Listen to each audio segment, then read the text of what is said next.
এইমাত্র পৌর ভবনে গিয়া হোল্ডিং যেই ট্যাক্স, এই হোল্ডিং ট্যাক্স প্রদান কইরা আসলাম। তো ট্যাক্স দিতে গিয়ে একটা ঘটনার সাক্ষী হইলাম, যেই ঘটনার আসলে বরাবরই 16 বছর চলছে কিন্তু লুকাইতো ছিল। তো আজকে আমি আর সামনে ফ্লাশ হইলে আমি একটু আপনাদেরকে বলি।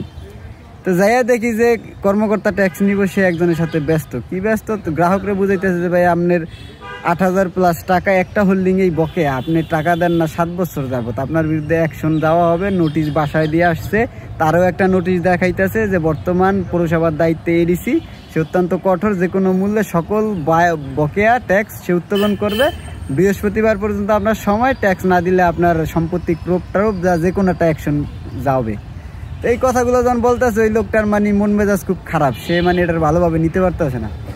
তো ওই লোকটারে বুঝায় শোনায় যখন আমার কাজ ধরলো, তো এর মাঝখানে ওই লোক আরেক টেবিলে গিয়ে বসছে। তো এই কর্মকর্তা তার উপরের কর্মকর্তারা বলতেছে, স্যার এই মুখ লোক, তার মুখ জায়গায় এত টাকা বাকি, ও মুখ হোল্ডিংয়ে, সে এত বছর দেয় না, এটা সেটা যখন বলতেছে, তখন ওই লোক ক্ষিপ্ত হইয়া ওই লোকরে বললো যে ভাই এত কথা বলেন কেন, আমি তো শুনছি, এত কথা তো আপনার বলার কিছু নাই কা, এখন সময়টা খারাপ যাইতেছে বললে আপনার এত কথা শোনা লাগতেছে।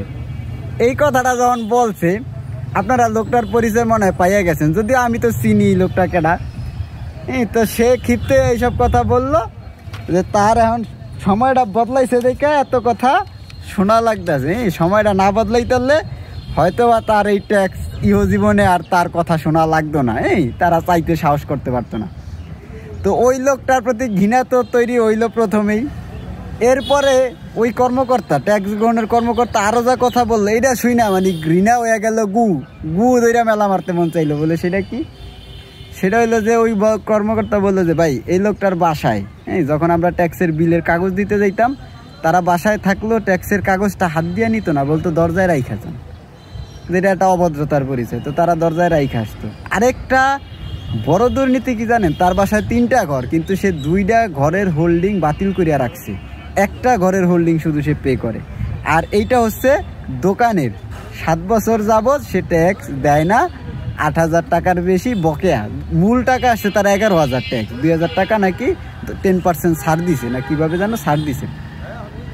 তো এই যে লোকগুলা ভাই, এই 15টা বছরে আহামরি বড় লিডার না, এই চেলাবেলার বালেই মনে করেন দেশটার এইরকম মনে করেন যে লুটপাট করছে, বুঝছেন।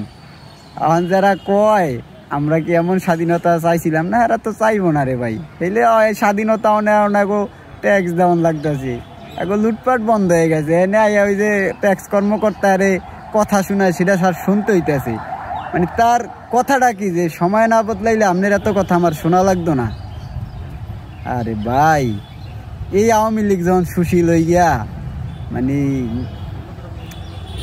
ভাই যন্ত্রণা হয় শরীরের মধ্যে। ওই কীর্তিকলাপ দেখলে মনে হয় যে গু ধরে আমার অগোছায়, কিন্তু গুয়ের ইজ্জত যাইব যে কই পড়লাম, কার চেহারায় পড়লাম। দেশটারে কি পরিমাণে লুটপাট। ওই কিন্তু আহামরি নেতা না, চেলাবেলার বালেই মনে করেন যে ট্যাক্স ম্যাক্স পানি প্রত্যেকটা জায়গায় একদম ট্যাক্স কোন, কারেন্ট কোন, পানি পুনি যেই জায়গায় যা আছে, সরকারি যত খাত আছে সব জায়গায় লুটপাট। এই মানুষগুলা এখনও মানে তারা ক্ষোভ প্রকাশ করে যে বাইরে আমার ট্যাক্স দিতে হইব, এই জন্য সে ক্ষোভ, তার রাগ। আপনি আমার এত কথা কেন বলেন? এই চোরের গোষ্ঠীর চোরারা সাধু সাহিত্য সমাজে এই 15টা বছর ঘটছে, আর গুনগান গাইছে। আম্মা আব্বার গুনগান গাইয়া মনে করেন